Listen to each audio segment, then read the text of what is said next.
Hello बच्चों, स्वागत है आप लोगों का मोदी एजुकेशन पॉइंट में। आज हम लोग हिस्ट्री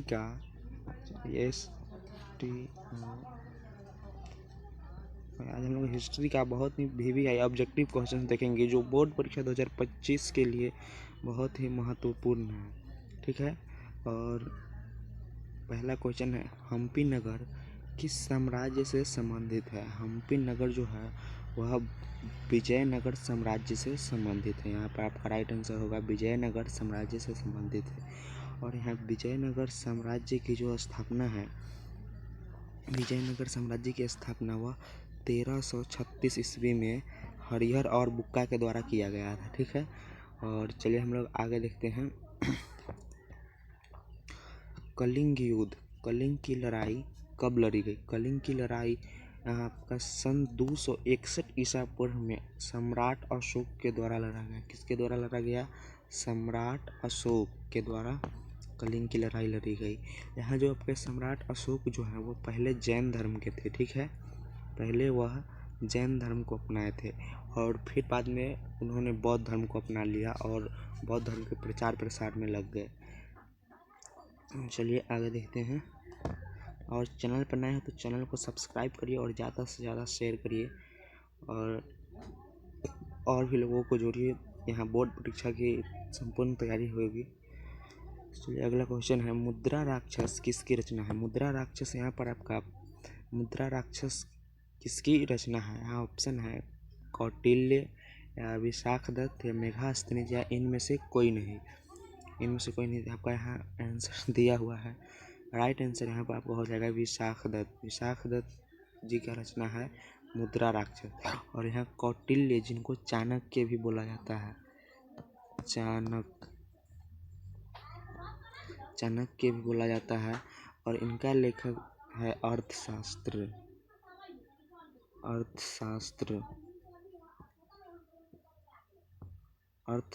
इनका लेखक है। ठीक है, इनकी पुस्तक जो है चाणक्य की पुस्तक अर्थशास्त्र है। चलिए आगे देखिएगा। अखिल भारतीय किसान सभा गठन किया गया। अखिल भारतीय किसान सभा गठन जो है, यहाँ का राइट आंसर हो जाएगा 1936 ईस्वी में अखिल भारतीय किसान सभा का गठन किया गया था। और आगे देखिएगा,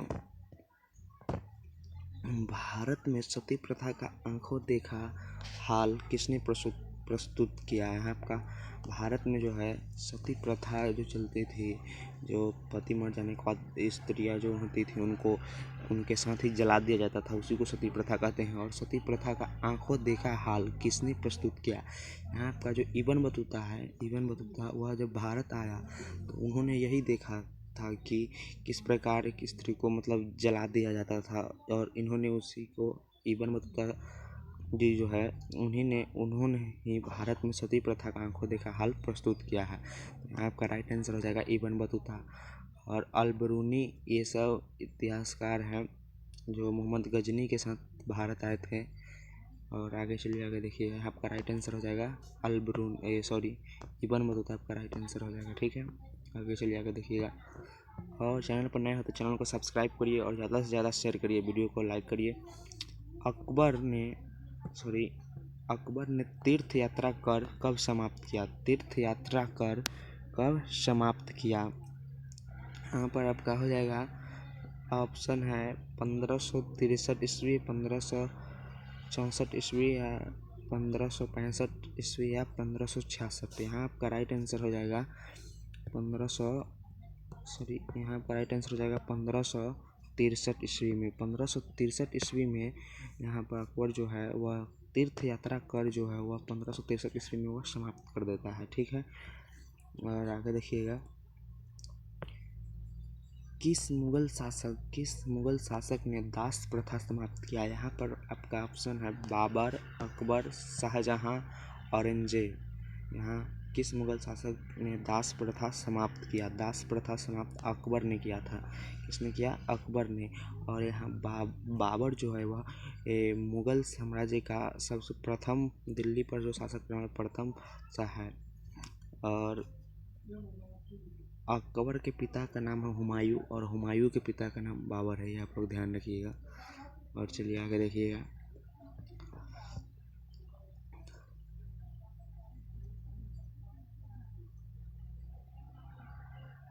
मुगल काल के भारतीय फारसी स्रोत किसके लिए आमतौर पर प्रयोग करते थे? फारसी स्रोत जो है वो किसके लिए प्रयोग करते थे? तो यहाँ पर मुगल बादशाह होते थे वह या तो रैयत या रियाया शब्द प्रयोग करते थे, या मुजरिया या आसामी या किसान। यहाँ पर जो फारसी स्रोत के लिए यहाँ पर क्या दिया गया है, भारतीय फारसी स्रोत के लिए आमतौर पर प्रयोग ये जो तीनों भाषाएं हैं ये सब करते थे। तो यहाँ आपका ऑप्शन नंबर डी बिल्कुल सही जवाब हो जाएगा, राइट आंसर उपयुक्त सभी। ठीक है, आगे देखिएगा। अगर चैनल पर नए हो तो चैनल को सब्सक्राइब करिए। मोदी एजुकेशन पॉइंट आपको यूट्यूब पर मिल जाएगा, मोदी एजुकेशन पॉइंट सर्च मारिएगा आ जाएगा, और चैनल को सब्सक्राइब करिए, वीडियो को ज़्यादा से ज़्यादा शेयर करिए। आपका राइट आंसर हो जाएगा पाटलिपुत्र नगर की स्थापना उदयन ने किस नदी के संगम पर की थी? पाटलिपुत्र नगर अभी आपका वर्तमान में इसी को पटना बोला जाता है। ठीक है, और पटना की स्थापना जो है वह उदयन ने किया था। किसने किया था? उदयन। यहाँ आपका देख रहे होंगे उदयन ने किया था। और वह ये जो तीनों नदियाँ हैं गंगा, सोन, पुनपुन, ये तीनों नदी के संगम पर किया था। राइट आंसर डी हो जाएगा, इन सभी के संगम पर। ठीक है, और आगे देखिएगा मोहनजोदड़ो का शाब्दिक अर्थ। यहाँ मोहनजोदड़ो का शाब्दिक अर्थ जो है यहाँ क्या हो जाएगा? मोहनजोदड़ो का शाब्दिक अर्थ क्या हो जाएगा? मतलब मृतकों का टीला होगा, या महान का टीला, जूतों का टीला, इनमें से कोई नहीं। यहाँ आपका राइट आंसर हो जाएगा मृतकों का टीला। और यहाँ मोहनजोदड़ो का स्थापना जो है वो 1922 ईस्वी में किसके द्वारा किया गया था? राखल दास बनर्जी। क्या? राखल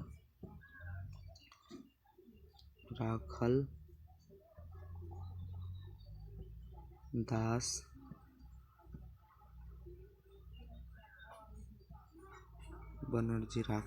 बनर्जी के द्वारा 1922 में मोहनजोदड़ो का स्थापना किया गया, मतलब खोज किया गया था। और अगर यहीं पर आपको पूछ दिया जाए हड़प्पा सभ्यता, हड़प्पा का खोज कब और किसने किया था? तो हड़प्पा का खोज 1921, इससे मोहनजोदड़ो से एक वर्ष पहले 1921 ईस्वी में दयाराम साहनी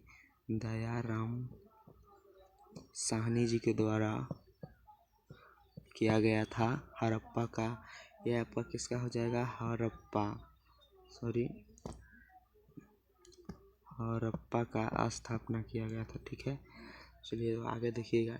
यहाँ आप लोग इसको स्क्रीनशॉट लेना चाहते हैं तो स्क्रीनशॉट ले लीजिएगा। मोहनजोदड़ो का शाब्दिक अर्थ होगा 1921 दयाराम साहनी के द्वारा हड़प्पा सभ्यता का उत्खनन किया गया था। और यह मोहनजोदड़ो का जो उत्खनन है वह 1922 ईस्वी में राखल दास बनर्जी के द्वारा किया गया था। ठीक है, आगे देखिएगा। और ज़्यादा से ज़्यादा लोगों को शेयर करिए और चैनल को सब्सक्राइब करिए ताकि लाइव क्लास चालू हो सके। और भारतीय पुरातत्व का पिता किसे कहा जाता है? भारतीय पुरातत्व का पिता किसे कहा जाता है? यहाँ अलेक्जेंडर कनिंघम हो जाएंगे आपके राइट आंसर, अलेक्जेंडर कनिंघम। यहाँ आपका दयाराम साहनी हड़प्पा सभ्यता के जो खोज किए थे उनका दिया हुआ है, और इन्होंने 1921 ईस्वी में हड़प्पा सभ्यता की खोज की थी। ठीक है, आगे देखिएगा। यहाँ हड़प्पा का उत्खनन किया गया था। हड़प्पा का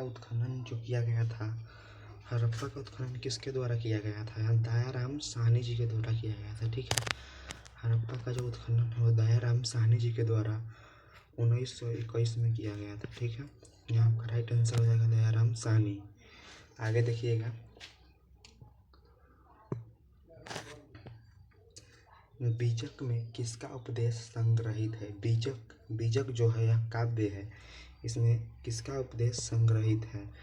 बीजक में आपका क्या कबीर का उपदेश संग्रहित है, गुरु नानक का, या चैतन्य, या रामानंद? है आपका राइट आंसर हो जाएगा कबीर का उपदेश जो है वह संग्रहित था बीजक। कबीर का उपदेश संग्रहित था बीजक में।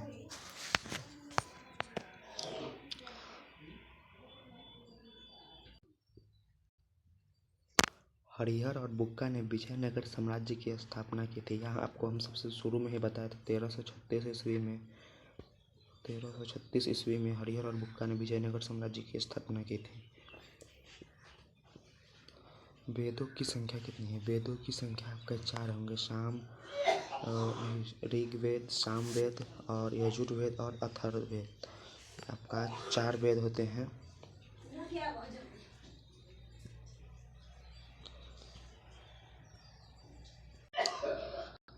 कनिष्क का राज्यारोहण, कनिष्क का राज्यारोहण कब हुआ था? कनिष्क का राज्यारोहण जो है वह कब हुआ था? कनिष्क का राज्यारोहण, यहाँ आपका ऑप्शन है 44 ईसा पूर्व, 78 ईसा पूर्व, 88 ईसा पूर्व, 98 ईसा पूर्व। यहाँ आपका राइट आंसर हो जाएगा 78 ईसा पूर्व कनिष्क का राज्यारोहण हुआ था। ठीक है,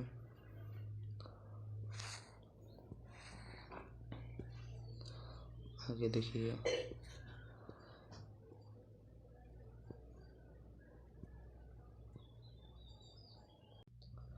विजयनगर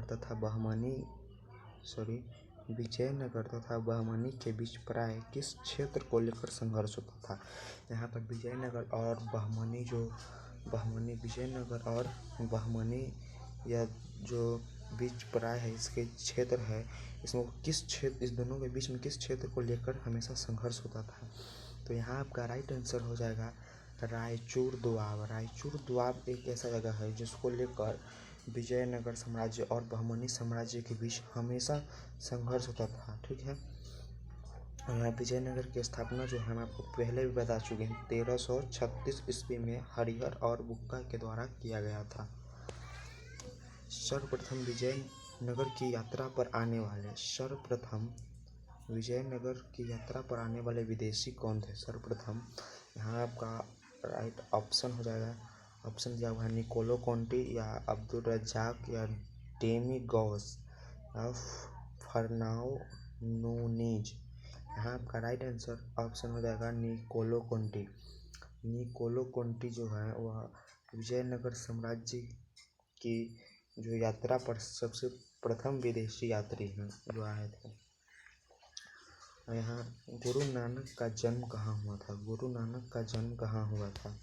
गुरु नानक जी का जन्म आपका ऑप्शन है अमृतसर, चंडीगढ़, तलवंडी, लाहौर। यहाँ आपका राइट आंसर हो जाएगा तलवंडी। गुरु नानक का जन्म जो हुआ तलवंडी में हुआ था। और अगला देखिएगा, कबीर के उपदेशों का संग्रह। कबीर जो है इनका उपदेश का संग्रह कहाँ मिलता है, किस ग्रंथ में मिलता है? उपदेश का जो इनका संग्रह है वह बीजक में मिलता है। और गुरु ग्रंथ जी का जो उपदेश है वह गुरु ग्रंथ साहिब, गुरु नानक जी का है गुरु ग्रंथ साहिब में मिलता है। ठीक है, तो यहाँ आपका राइट आंसर हो जाएगा ऑप्शन बी। ठीक है, आगे देखिएगा, कबीर अरबी भाषा का शब्द है। कबीर अरबी भाषा का शब्द है, इसका अर्थ क्या होता है? कबीर अरबी भाषा का शब्द है, इसका अर्थ क्या होता है? तो यहाँ ऑप्शन दिया हुआ है संत, सिद्ध पुरुष, महान, मसीहा। इसमें से क्या हो जाएगा? आपका महान होगा। कबीर अरबी भाषा का जो शब्द है इसका सही अर्थ होगा जो महान होगा। ठीक है, यहाँ आपका आंसर दिया हुआ है महान। और आगे देखिएगा,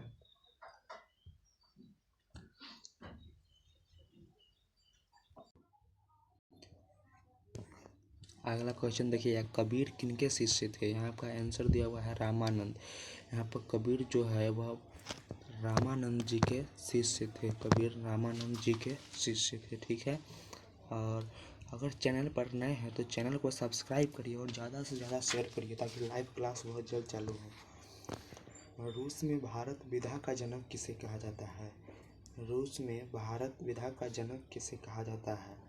यहाँ आपका ऑप्शन है निकोलो कॉन्टी, जीएस लिविदेव और कार्ल मार्क्स। इनमें से कोई नहीं था। आपका आंसर यहाँ दिया हुआ है जीएस लिविदेव को रूस में भारत विधा का जनक कहा जाता है। ठीक है,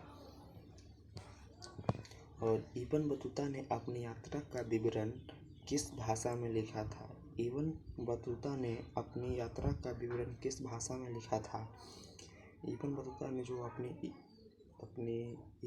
अपनी यात्रा का जो विवरण है वह अरबी भाषा में लिखा था और उसी में आपको सती प्रथा का आंखों देखा हल मिलेगा। ठीक है, और ज़्यादा से ज़्यादा शेयर करिए क्लास को।